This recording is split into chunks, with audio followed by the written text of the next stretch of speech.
Hey friends, welcome back to Soul Nourishment. I'm Mal. This is my friend Heather. We're both highly sensitive people. We're both intuitive practitioners. I'm an astrologer. Heather is an Ayurvedic counselor. We're both tarot readers. And these Soul Nourishment chats are our kind of time to get together and fill each other's cups and really talk about some highly sensitive people problems, some highly sensitive people solutions, our own experiences with different self-care challenges, and also things that we've witnessed in our clients' lives. And today our topic is daily routine and daily routine building for the highly sensitive person. And actually, Heather, maybe I'll ask you, like, what's your like when you think back to like I hate the phrase spiritual awakening, but like I say as I have like a crystal in my hand, but like pre-spiritual awakening, like when like trauma was still completely like repressed and like we're living from a place of conditioning, what did your routine look like? Like, did you have a routine? Where did that kind of start out for you? Yeah, it's interesting. I think, well, like if we rewind pre-children, because I have two boys, 7 and 5, and I had them relatively young. I had my first when I was 27, which is young in like nowadays, I feel like. Um, but like pre-kids, my routine, I was a full-time teacher and I had a very like, I don't know, white bread routine, like wake up, listen to the news, get ready for work, go teach, go to the gym sometimes, come home, make dinner, watch TV, and go to bed. And I didn't have a jungle in my house to take care of. I really didn't have a relationship with nature that was really that profound, um, which now it's a huge part of my routine. And then when I had my children, I think my routine really, when they were young babies, really revolved around their needs. So it was like take care of my own needs, maybe when there's time. But I think those of you who have children who are watching might be able to relate that when you have a young child, it can be really hard to establish a routine for yourself because you kind of have to build around theirs. So, waking up in the middle of the night nursing and changing diapers and feeding and playing with them really became my routine along with working. But there wasn't, I didn't have meditation or yoga or tarot or other divinatory tools or just my relationship with spirit and the animal world and plants and nature, which is kind of the foundation of my routine now. How about you? Like, was yours similar where it's just kind of like white bread, go to classes, steady? Yeah, not even that. I feel like my whole like teenage years and college years were just revolved around like academic performance. So I was a very overachieving college student, and I'd wake up every morning at like 6 a.m. and start doing homework. And I never pulled an all-nighter out of all of my all of my 4 years in college, but the reason I didn't ever have to pull an all-nighter is because I'm very much a morning person. Mhm. But I would say I used my like best possible energy, which still is true to this day. My best, most like sacred, energized energy, like when I feel the best, is like from like 6 a.m. until 11 a.m. And I used that time period in college to like completely almost disassociate from myself and just work on homework, start running around. I would even try to take morning classes, just because again I knew like I learn best in the morning, Mhm. and it did pay off, I guess. But then when my life started changing and I started kind of intuitively opening up and I got deeper into my studies with astrology and tarot and started to realize that I wanted to be a space holder of some kind. Um, when I did start holding space for people in that first year of like starting a little bit of a tarot business, oh, I was like there I had no idea how to take care of myself. And it really became apparent when I started trying to space hold for other people. Yeah. And then I think you relate to this, then that kind of catapulted into me kind of looking up self-care and what is self-care and the sort of Instagram bubble bath kind of content and Yes. thinking like, well, if only I could do this, then I would feel better. Yeah. Yeah, do you relate to that at all? Totally. Well, I think that our experiences are similar.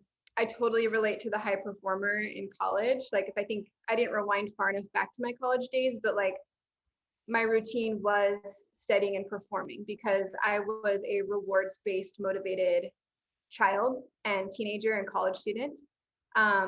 Which is really unfortunate because as an educator, I want students to be motivated by the process of learning and experimentation and learning intuitively. And I think that so many of us, because of childhood conditioning, learned that we received really good attention when we performed well. And so, yeah, I would say in college, my routine was performance based, and all of my intuitive energy and psychic energy at that time was a lot of the times I feel like reading my professors and trying to figure out like how can I write this essay to please them, instead of writing the essay for who I was. It was like using my intuition and psychic abilities to like not manipulate but like write an essay or a response that I knew they would like. And I think that that's something that a lot of people who are highly intuitive or highly sensitive um, do, is that we're so good at reading people and knowing intuitively what they enjoy and what they want, which can also be a big burden as well. So I think a lot of my energy was spent navigating those interactions and relationships. But going back to the bath bomb self-care, I definitely think that when my spiritual awakening started happening, um, anyone who's heard my story before knows that my physical body was kind of like falling apart. I'd had two babies. I had been nursing for like 5 years straight, two pregnancies, which is a huge tax on your physical body. Wasn't sleeping. And on top of that was having, PTSD from past trauma and things like that. And so my physical body was literally falling apart. And so I did turn to just like Google, like, what do I need to do?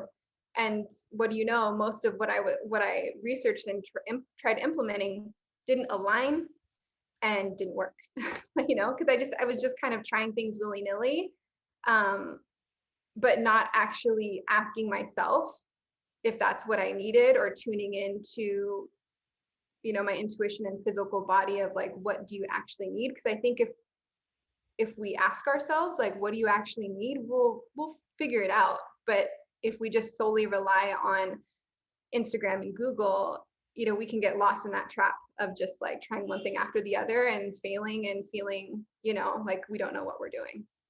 Yeah. Oh my gosh. I relate to that. Yeah, so deeply. And I think there's this maybe connotation of like when I even say the word daily routine, people who are watching or listening to this may like automatically go to like a very almost very highly regimented schedule of I get up at this time and I write my goals for the day and then I go to the gym and then I drink my protein shake and then like there's like a regimented connotation.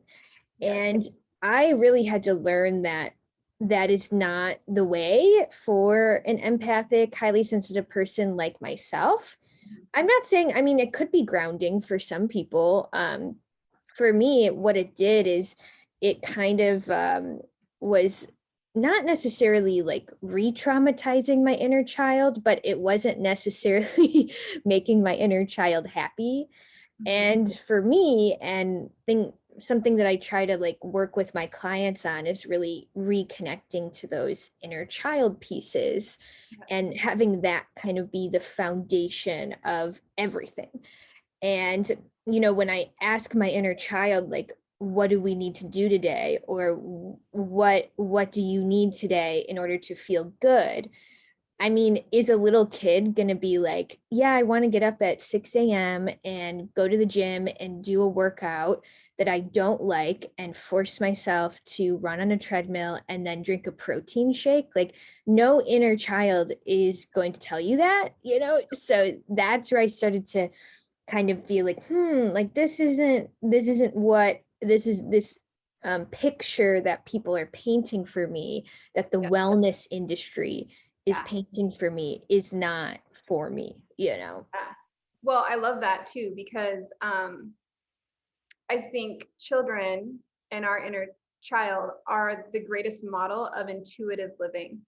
If you observe a child throughout their day, if they've been left to be free with how their day operates, they will naturally gravitate towards the outdoors. They will naturally come eat when they're hungry. They will naturally run when their body needs to expend that energy. They will naturally lay down and read a book or color when they need resting.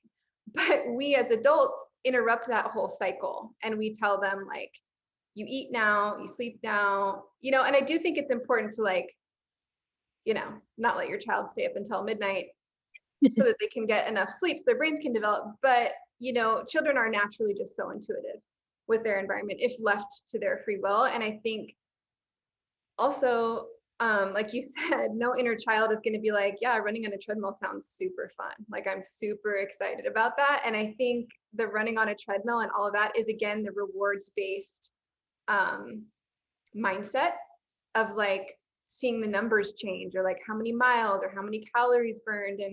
And rewards based is not intuitive, right? It completely disconnects what we actually need from what we've been told by the, like you said, by the wellness industry that we need. So like rewards based versus like natural intuition of how we want to move fluidly. And I think we talked about this previous, but I think the highly sensitive person needs fluidity in their routine, because things like as simple as the weather, the day of the week, the number of people that they see per day, the number of conversations they have, anything that they've been exposed to is going to cause some, maybe a need for nervous system tending.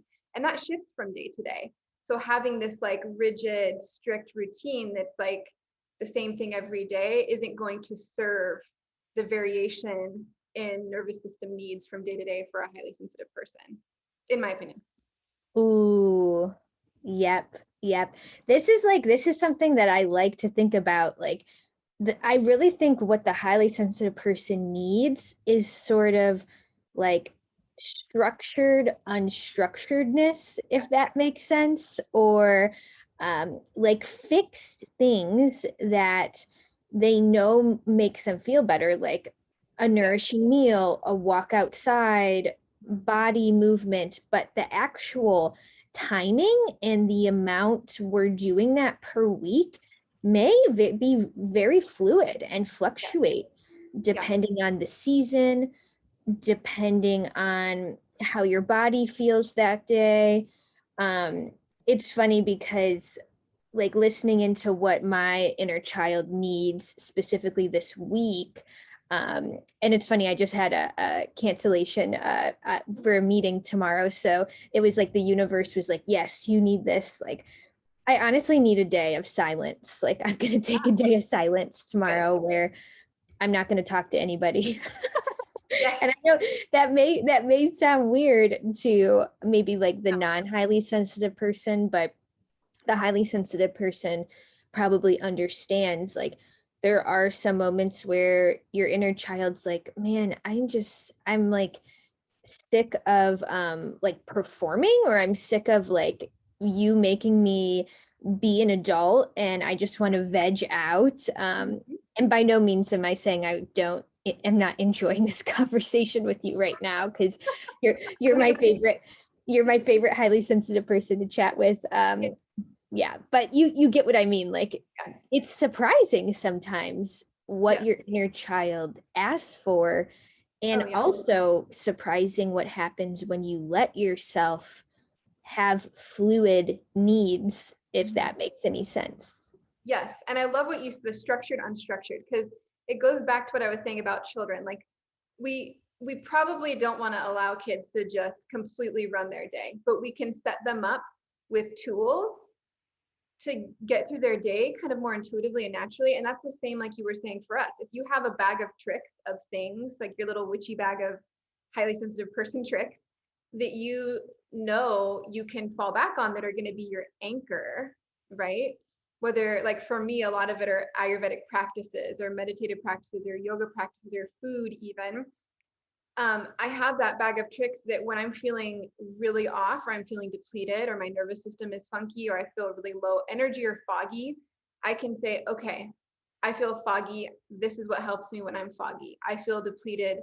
This is what helps me when I'm depleted, because the highly sensitive person experiences a wide range of symptoms. I feel like symptoms is a stigmatizing word because it kind of like makes you feel like something's wrong with you, but it's not like a symptom as in something's wrong. It's just a symptom of being a highly sensitive person, which is not a bad thing. Maybe like a wide range of nervous system Manifestation. manifestations. There we go. Yeah. Yeah. We were on the same track.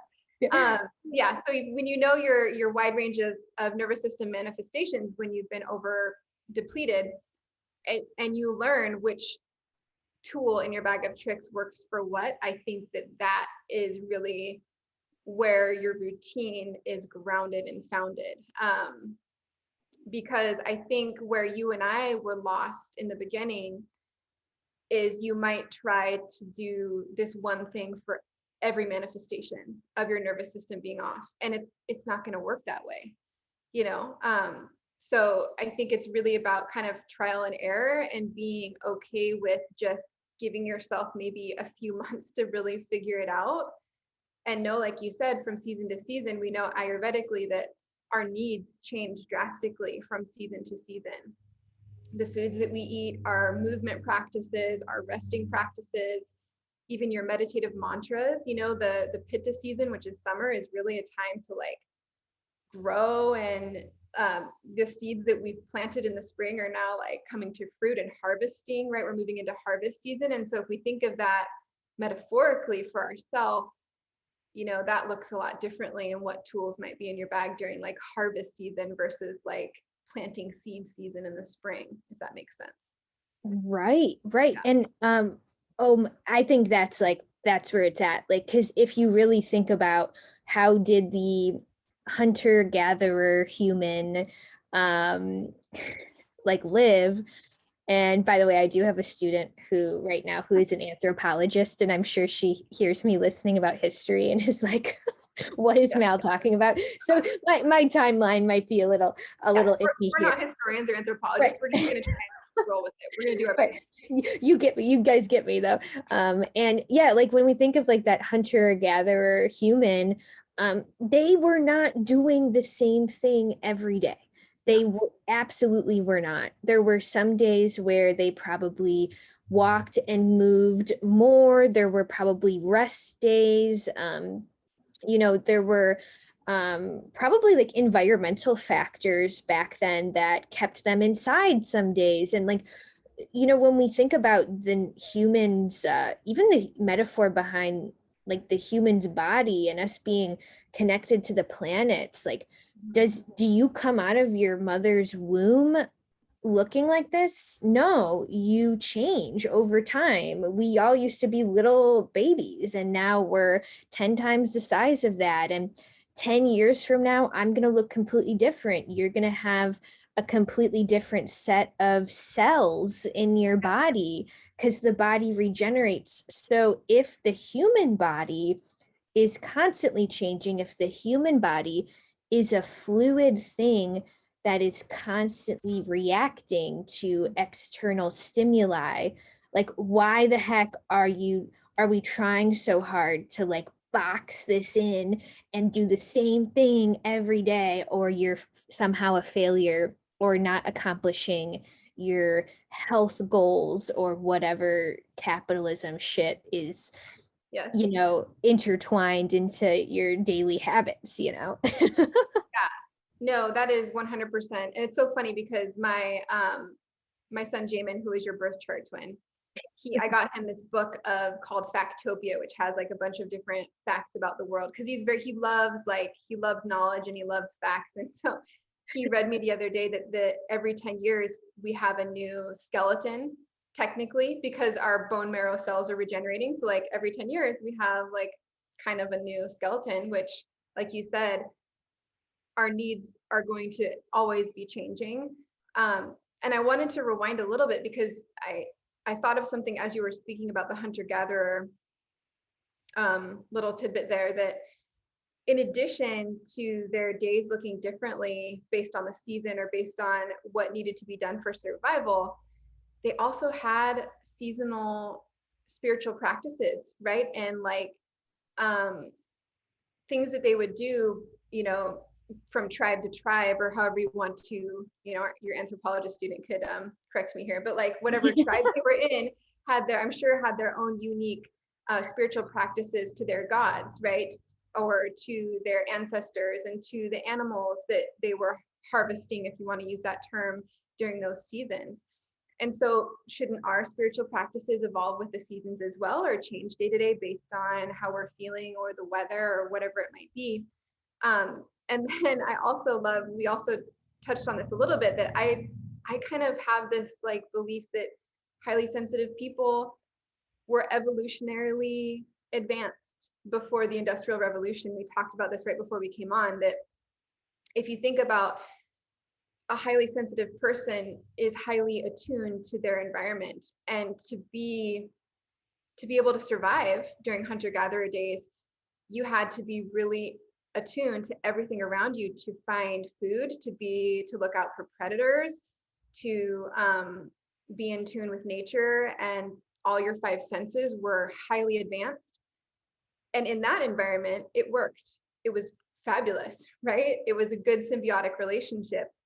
But with the Industrial Revolution and the advancement of unnatural things that we surround ourselves with, highly sensitive people, our senses are overwhelmed because we are programmed for nature, right? For what nature gives us to thrive.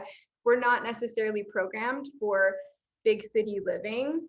And I think I think that highly sensitive people are just those who were highly evolved during hunter-gatherer days, and that gene has kind of carried on. And then there's another group of people who have evolved out of highly sensitive, who have become evolved for like city living. That's my theory. I'm not a scientist or an anthropologist, but that's just what I think. Oh yeah, no, I feel that intuitively for sure. Mhm. And like on the topic of like highly sensitive people, maybe, you know, being like a more maybe spiritually evolved person in the tribe way back when. I was showing this to my students the other day, but one of my astrology teachers, Achuta Bava, he recently showed us this like fossil, and it's literally from like 27,000 BCE. Like this thing is ancient. And Wow. what it is, it's like maybe not so much a fossil, but it's almost like a rock, and Mm. it's carved in the shape of a uterus, and it has little markings on it, like almost like 30 little markings, kind of with the days of the lunar cycle. Ah, And the fact that an ancient person did that, probably an ancient HSP, yeah. made that 27,000-year-old rock, and I'll put it in the movie at this point, in the recording so you guys can see it. But like that's like insane. Like that is insane that 27,000 years ago, like an ancient person thought there is something connected between my body and the moon, or like my body and the universe. Yeah. And we've really lost that, like you said, with like the Industrial Revolution, even the invention of agriculture. Man, hate to break it to everybody, but like that food pyramid thing that they taught you in health class, that shit is made up by someone who's trying to sell you Dairy their and their grains. dairy and meat products. Like, and no shade, I mean, I ate dairy yesterday, so I mean, Yeah. it's not like I'm shitting on anyone's particular diet, but the Yeah. food pyramid is some made up shit. Oh, And yeah. yeah. Oh, yeah. No, I Yeah. actually, it's funny because those of you who don't know, I also am a teacher because I support my family. So I moonlight as a witch Ayurvedic tarot reader, which is my passion, and then my other healing job, which I truly believe that teachers are healers. Oh yeah. Those of us who are highly sensitive people who are teachers. But I did a food unit. I teach Spanish, and I did a food unit with my students, and I had them recreate the food pyramid. And I said, we talked about how the food pyramid is not legitimate. And I said, so you can recreate your food pyramid to whatever you like. You can create your own categories, put the foods that make you feel best on there. And I got the coolest expressions of what a food pyramid, like I told them it didn't even have to be a pyramid. Some kids did like clouds and they put their favorite foods in there. One kid did clouds and then raindrops with like foods that they like to eat less often and the foods that they love to eat. Other kids did like a rainbow. And it was just really cool to see kids connecting. These are middle schoolers connecting to allowing them to like reflect on what foods really make me feel good. Like I told them you can even come up with your own categories, and I gave them mine, which are like foods that make me feel nourished, foods that make me feel it was kind of like inner child foods, because like I think that's really important, that if we think about the foods we really enjoyed as a child, are really grounding for us, you know. So like if you really loved lasagna, or you really loved to have like a brownie or something like that when you were a kid, that can be a really good grounding food. So it was just really cool to see that expressed. And so that's a side story, but like yes, the food pyramid is completely illegitimate and just propaganda, like many of the other things that we are exposed to. Yeah, yeah, totally. And I'm guessing like some highly sensitives, or empaths or whatever you call yourself, um, or maybe you're just a person who's struggling with like what you actually need. Mhm. Um, I almost feel like the first step is a sort of deconditioning process, and like accepting that you are the only person who actually knows what you need. And every step of the way, your conditioning has taught you to go to other people to ask them what you need or how to heal yourself. But there is something about just being at a starting place and really kind of believing, okay, yeah, I got this. Like me and my inner child, we actually know a lot of shit if we just took some time to listen into it. Right. So would you say that's a good starting point for people who feel really lost when it comes to like what they like actually fulfilling their needs? Yes, I think deconditioning, and I love that you brought that up, is like step one. So like, I mean, I went through some horrible phases of like what I thought was going to make me feel better, like eating raw foods. That didn't last very long because I eat a mostly plant-based diet. So I was like, let's try raw foods. Maybe that'll make me feel good. Turns out no. Let's try like intermittent fasting. Turns out no. So a lot of my exploration was diet based, in trying to find what worked. And it turns out the best thing that I can do for myself, and I think for most people, is to eat intuitively, which can be really intimidating in the beginning.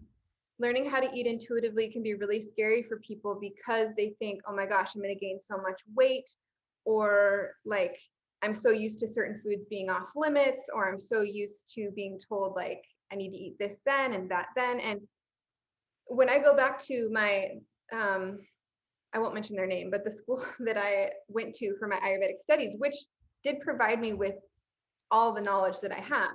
But I do think I had some major issues with how triggering I I believe their practices to be, at least in this particular school, and recommending how many times you chew your food, telling someone that they need to wait 4 hours before their next meal, telling them to eat, only as much food as they can fit in their hands, like these really strict rules. And the intention behind it, I think, made sense because they're trying to promote strong digestion, or your agni, your digestive fire, which is very important, but not at the cost of completely disconnecting to your body's hunger cues, full cues. Because what happened to me is that I followed their guidelines for a few weeks, and I was only eating, I was eating this small portion of like oatmeal every morning, and I was like screaming hungry an hour and a half later. And I'm like, oh, but they told me that I should wait for 3 to 4 hours. And I remember emailing one of the counselors, and I was like, okay, so I'm really hungry. And she's like, well, just drink some like lemon water and you'll be fine. And I was like, no, because I'm like lightheaded and I'm teaching and I feel like I'm going to pass out. So I'm going to go ahead and eat something. So I think there's, it can be and that's where from then on, I was like, you know what? I see what you guys are trying to do. I get it. But I also think that if you can guide someone back to intuitive eating and help them feel empowered by it, that is where you get the most success, right? And that means that nothing is off limits, but you have a basic understanding of what foods do what, because, we're kind of digressing on food talk, but like each food has an energetic and elemental component to it, and it's going to have a post-digestive effect on our body. So in the work that I do, as I've evolved as a practitioner, and most recently in the last like 6 months, I would say, is really teaching people more about the energetics of foods and the elements of foods, so that they feel empowered of like, wow, my emotions have been really fiery. I've been feeling really angry or judgmental. That's fire. That's a lot of fire going on. So maybe I'll try and like incorporate some foods and practices that are cooling over the next few days and see if that simmers it down a little bit, as opposed to saying like, eat this much now and then this much at 12 and then don't eat again until 6 kind of rules. So I think that goes back to, like you said, the deconditioning of what standard eating should look like or standard self-care should look like, and really helping people feel empowered by reconnecting that relationship to their intuition and what that actually feels like, which takes time. It really does. Yeah, I think, in all honesty, yeah, this does not happen in a week.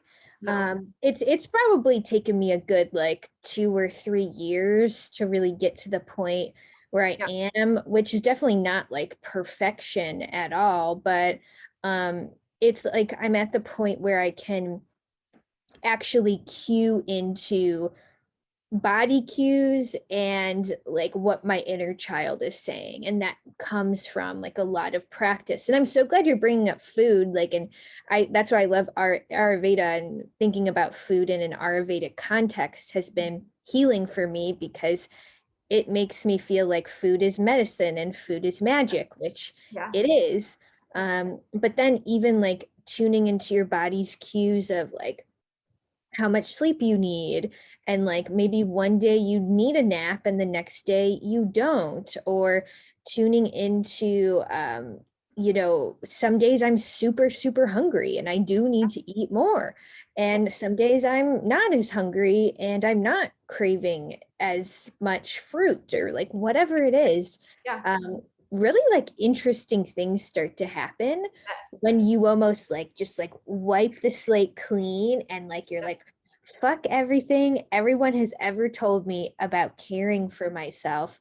Mhm. What do I do? And just to go back to what you said, Heather, about like us not trusting ourselves, I Yeah. think there's some roots in that, because I'm sure there are some people who are like, well, I'm listening to what Heather and Mal are saying, it makes sense. Mhm. But if I wipe the slate clean and I just do whatever I want, I'm going to sit on the couch all day and eat mac and cheese and brownies. Like Yeah. that's like literally, I think that's like what would go through some people's heads, and probably something I've thought myself too.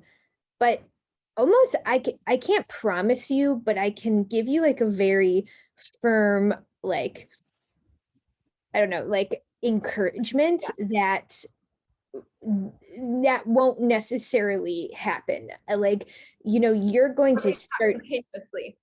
Right, right. Like you're going to start to Yeah. get something out of the process of like retrusting what your body needs. And it's suddenly going to become more natural. And Mhm. suddenly the impulse to restrict or whatever Yeah, um, is like slowly fading away. And yeah, something happens there, you know? it totally does. And it's funny when you said like sitting on the couch eating mac and cheese and brownies, I was like, well, sounds pretty sweet actually. Yeah. But what I was gonna say to that is that that's people's fear.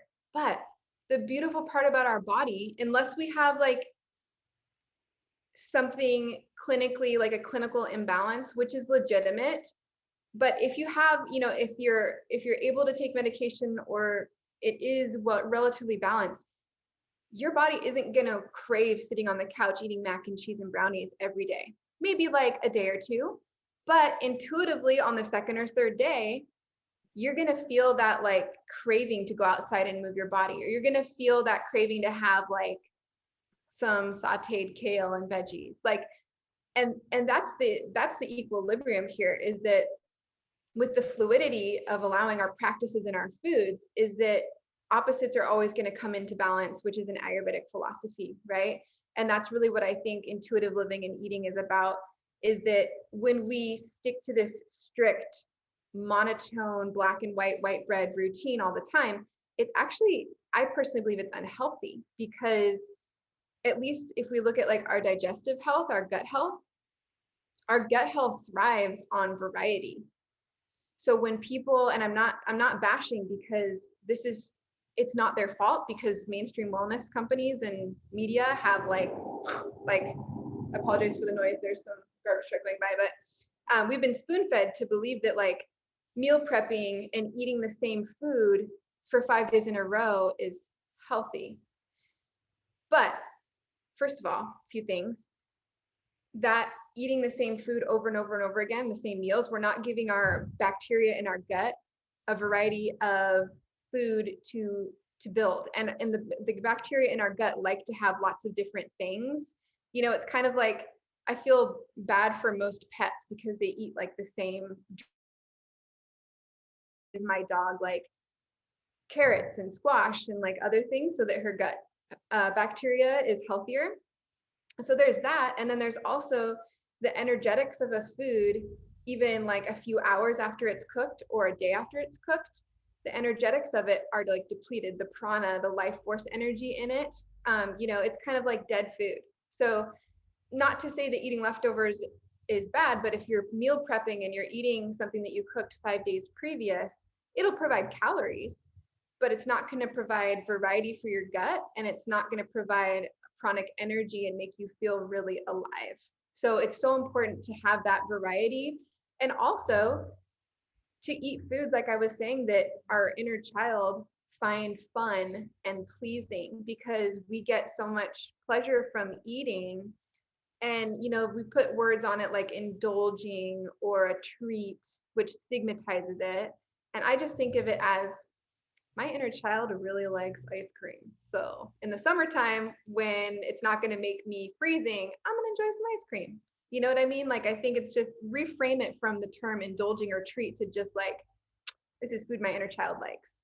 And then it just will help shift that mindset. Right, right. It's so funny when you were talking. I was thinking, I'm Italian and I have family in Rome. And actually the first time I went to go see them, probably when I was like, I don't know, this is probably when I was like 20. Yeah, like 20-ish. Oh, wow. Um, I was there and okay, that's like you're eating, they were putting on the full stops for me. Yeah. I was eating pasta, pizza, Yeah. gelato, dessert for breakfast. And I swear to you, like after like 3 days of that, like even though it's so good, like your body Yeah. is like, please no. Like Yeah, your like fighting body it. will literally say no. Yeah, Like yeah. No, and that's what I mean. Like we have this fear that if we indulge, that we're just gonna be like it's just gonna be this what am I thinking, like unhinged train. And there are exceptions, right? People who have severe, like diagnosed eating disorders or bulimia, that's a psychological diagnoses that where they would need a professional to guide them back to intuitive eating, um, because the fear is so great with people who have diagnosed ED, of losing control, right? Because things like ED and other, and disordered relationship with exercise, that's a control based, I believe it to be a control based diagnosis. And so I think, someone who's recovering from ED or has ED is going to need someone who's, I would highly recommend finding a practitioner who specializes in intuitive eating. I personally don't have the skill set in eating disorders, but I have worked with people who have recovered from it, who have already received support, and it's been really beautiful to see how that mindset can shift given time and patience and trust. And it can be really hard because you are relinquishing control. And again, we're kind of a control-based society, so we want to kind of control a lot of things, and intuition isn't about control. And so I think naturally we are afraid of letting intuition kind of decide for us because it means that we're giving up that like control over something. yeah. And I'm so glad you mentioned that because it's important that I think our conversation is trauma informed in some way. And I think that all people, especially highly sensitive people, will have a set of trauma that most likely influences how they care for themselves. And I find that like the certain set of trauma that a highly sensitive person has, it can most likely, at times veer on the spectrum of like an eating disorder or a sort of exercise kind of obsession or whatnot. And if you're listening to this and you feel like you're there, Yeah, obviously, we need some help, yeah, some help from like a clinician. And but at the same time, I absolutely 100% believe in the power of the human body and the power of the human mind to recover and reach a sort of state of intuitive trust with one's own body. I think that is our birthright. yeah, And, it's always, I think it's possible to get back there. But it does take work. And there's also, for both you and I, there's therapy and trauma healing behind a lot of the things that we're saying. It wasn't easy, to get to a place that maybe both of us are in right now, which is like a semi good place with caring for ourselves in general. But yeah, I'm so glad you said that, like for a trauma informed kind of perspective.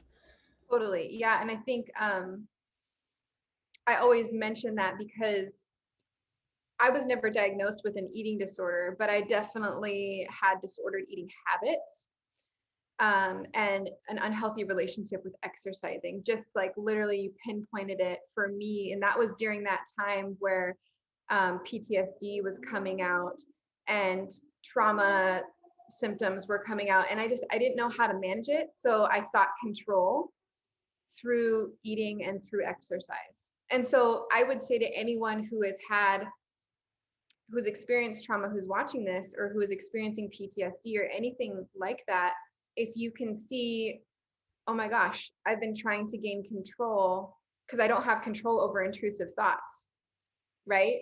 But I do have control over what I eat and control over how I exercise and the way my body looks.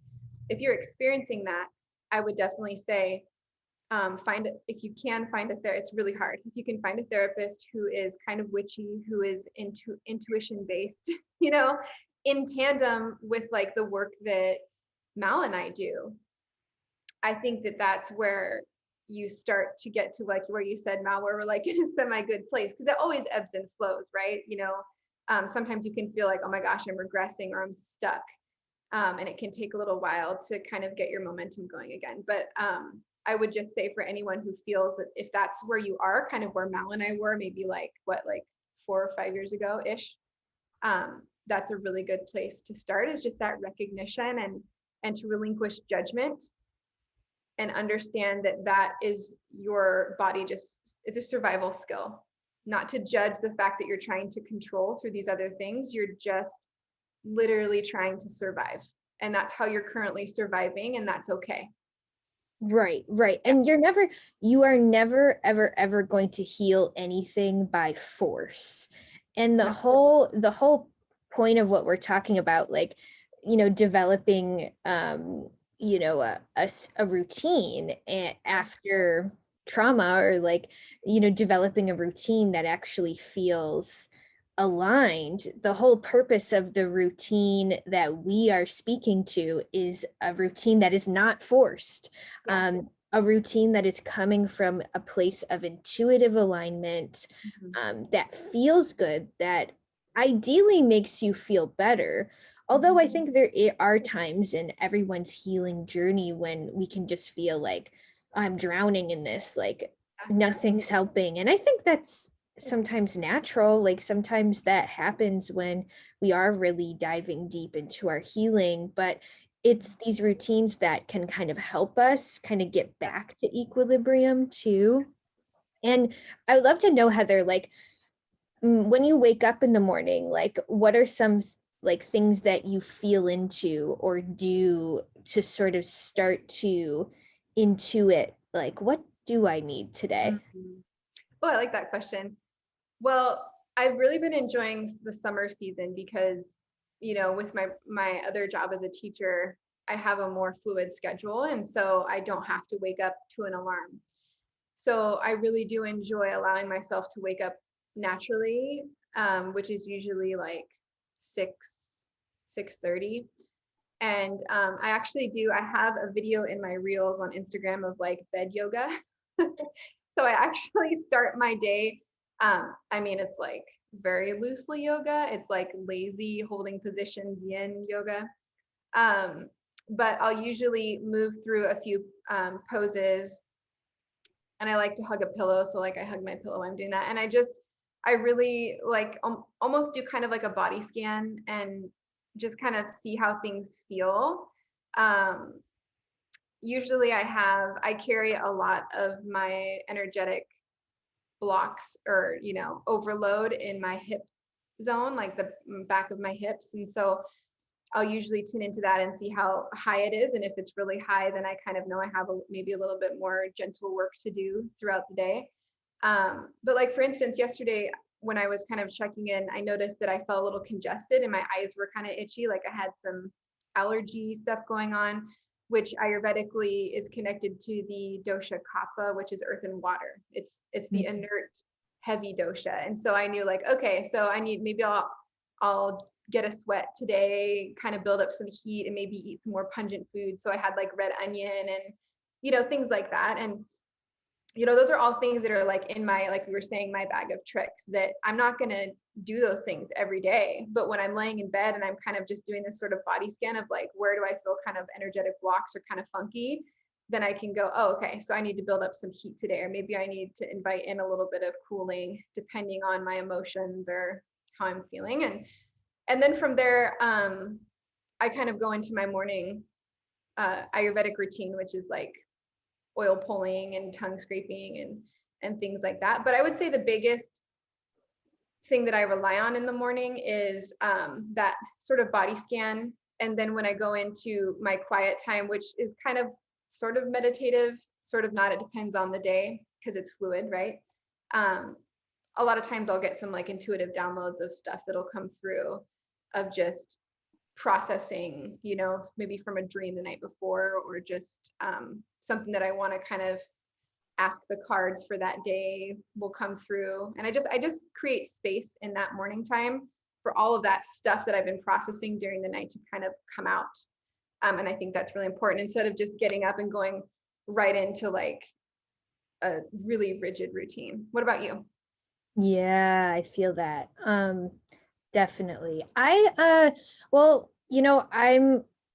I do have the privilege of, being able to kind of organize my own schedule. Yeah.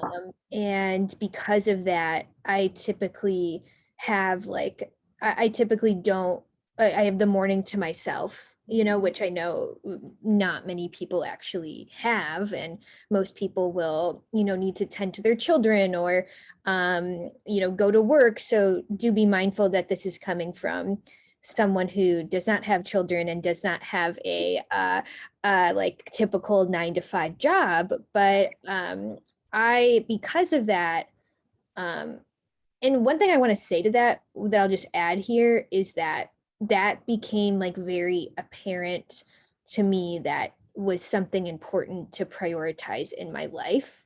And that's been something that came through um, like really since high school or even my early 20s, this idea of like, I need the morning to myself. Like Yeah. I can't live a life where my schedule is so dictated, like, and that's just me. And if you know astrology, I have a pretty strong Uranus placement, and Uranus is kind of like the rebel. Yeah. So, I'm Yes. just like, I can't do it. So anyways, because of that declaration and what I've been able to kind of manifest from that kind of fuck this, I'm making my own schedule kind of feeling. I would say I wake up, and I typically wake up very early but naturally. And in those first like 30 minutes of waking, I kind of spend with my tarot cards, kind of sitting on the floor in like a meditative position. And that's kind of my first 30 minutes of the day where I really kind of feel into kind of what the day wants from me.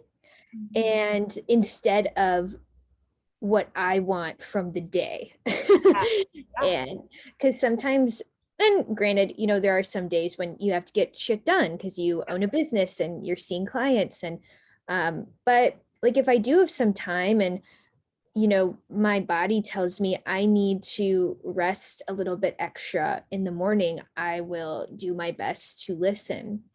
I will kind of intuit what would be best for breakfast this morning. And, typically I let my inner child lead me through that. And by the way, I eat so much more fruit and vegetables ever since I've been intuitively eating. Like, I swear to you, like, Love that. so typically my inner child points me to like a large amount of fruit right in the morning. And that's typically how I start my day, getting my digestion going. And then I may intuit what kind of movement do I need Yeah. today. Sometimes, like in the summer months, especially, like I feel like I want to get sweaty and dirty and kind of like work up a sweat. So sometimes I'll go for a bike ride or a nature walk, and that works. Some days my body says I don't want movement today.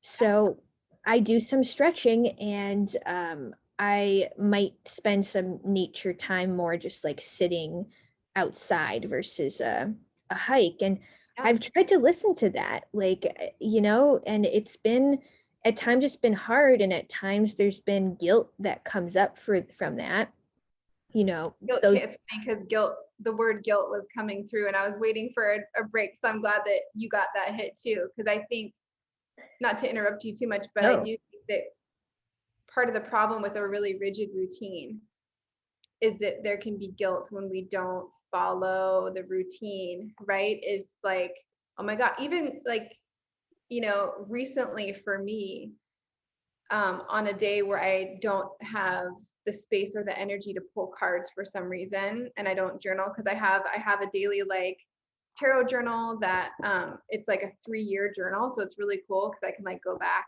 like on the same date 2 years ago and see what cards I pulled and see if there's parallels, which is, I think it's just kind of a cool tool.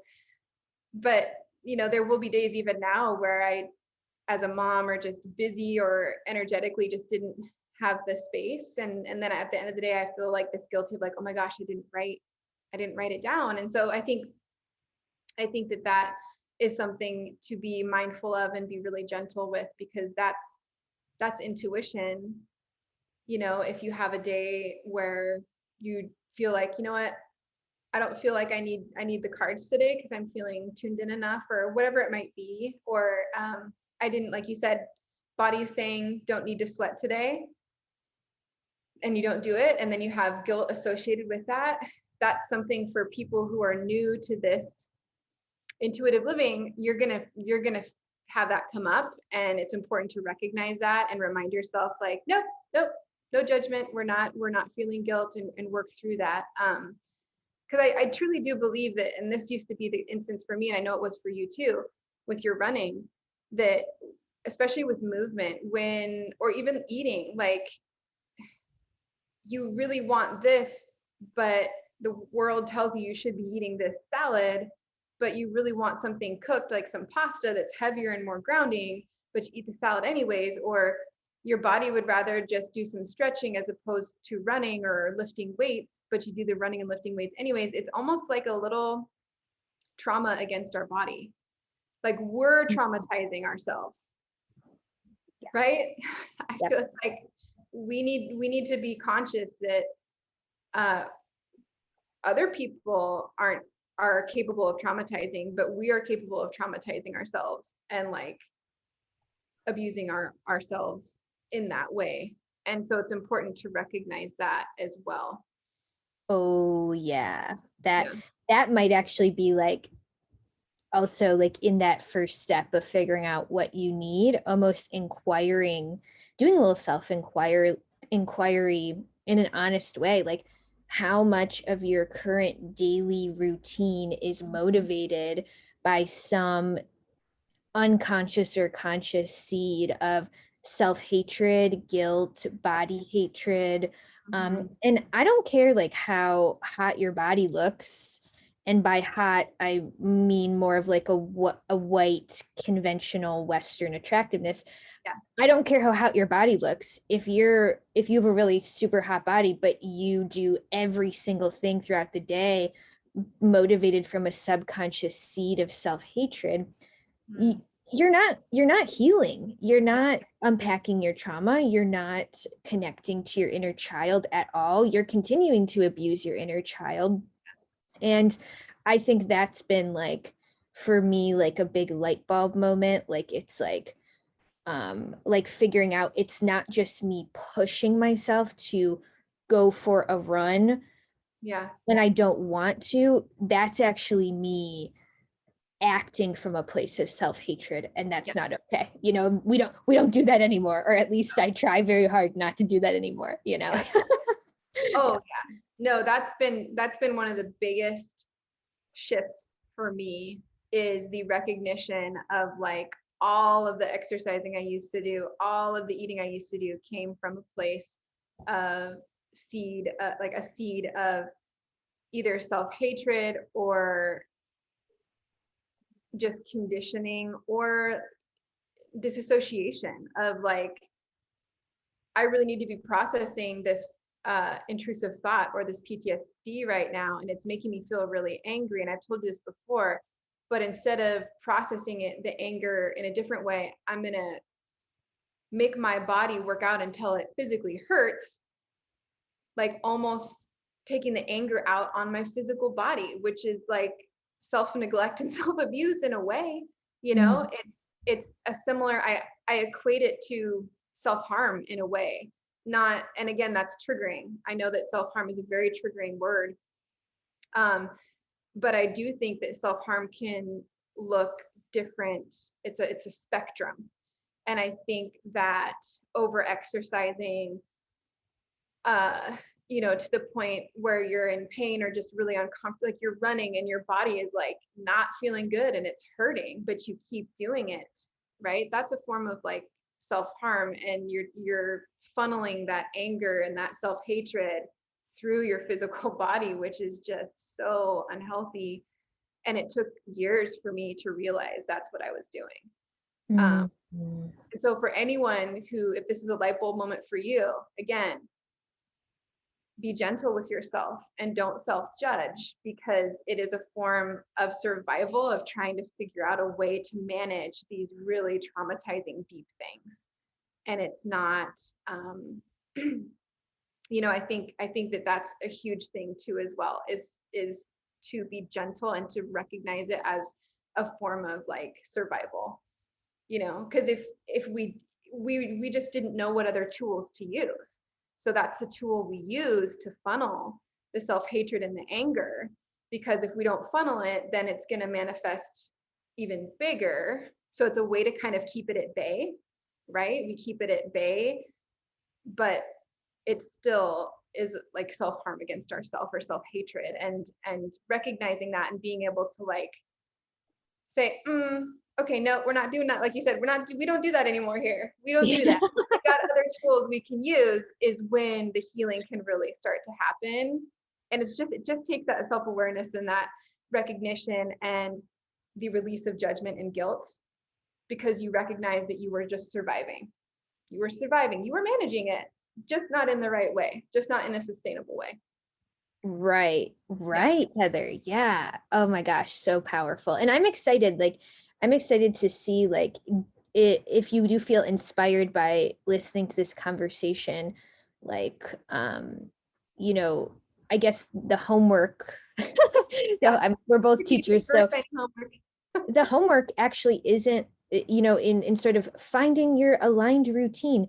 The homework isn't to start doing a bunch of shit that you don't even know you want to do. Just do a little inquiry about like, yeah, what stuff am I doing that I actually, maybe is feeding some kind of trauma mind or trauma story. And how do I slowly, gently, without force, start to replace those things with things that actually bring me and my inner child joy? Mhm. Um, and just even a short little thing from yesterday. I had like my busiest days are Sunday because I teach and then I see clients, And you have which church too? and I witch church. Oh, And Sunday. yeah, so Sundays, I mean, yeah, it is the busiest day.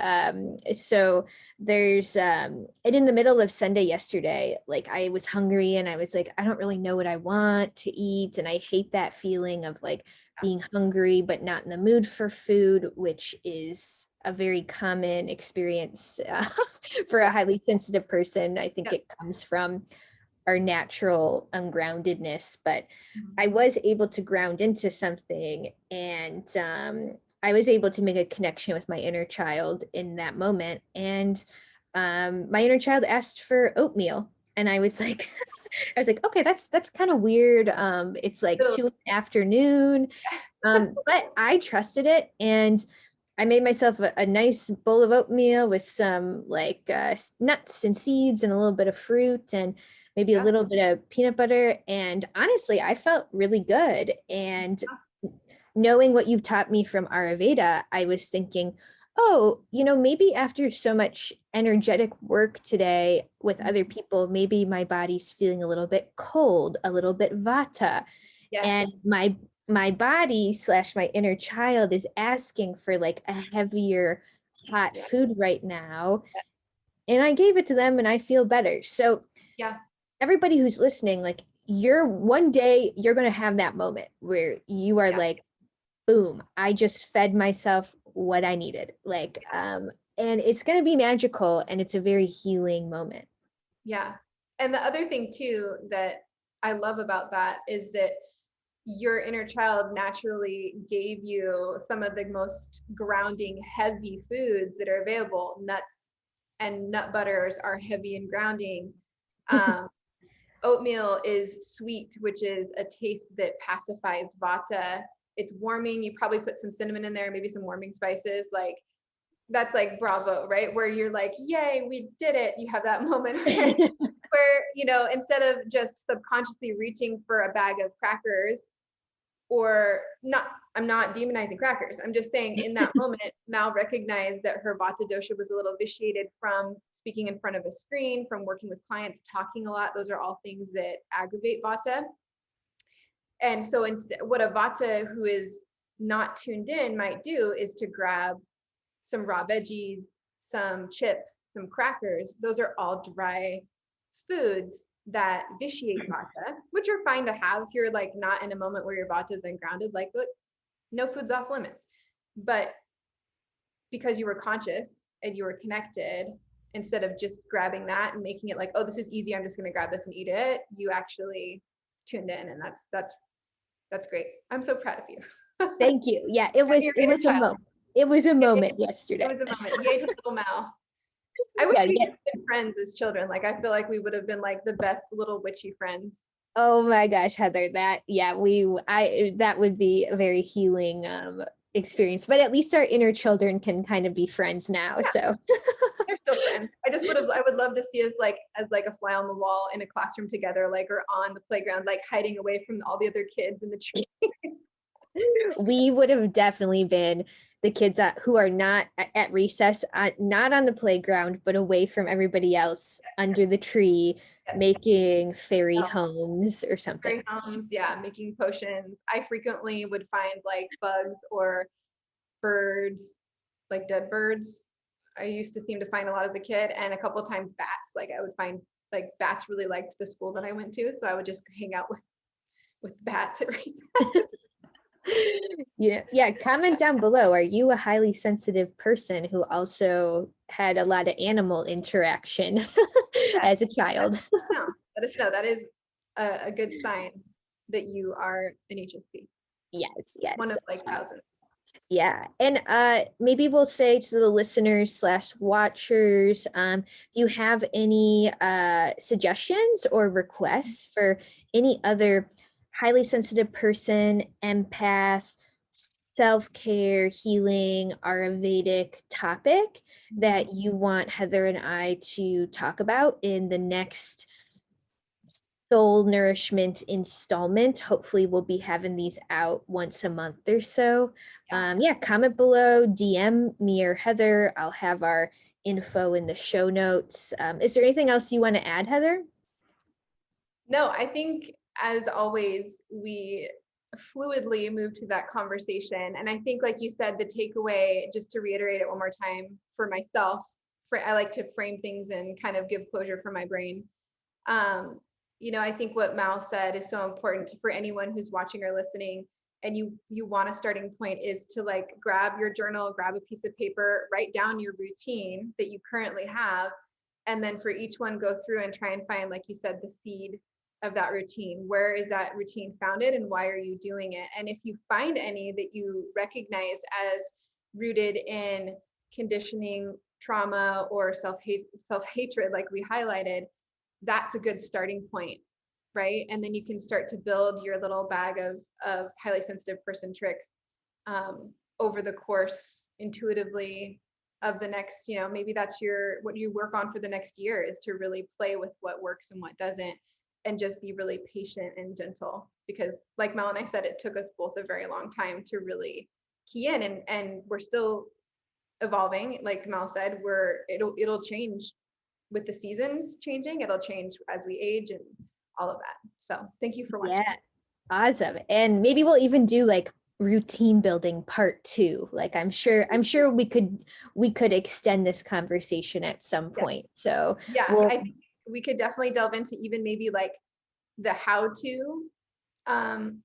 We talked more about like what it is, and maybe like next installment could be like a how to kind of, I don't know. I like that.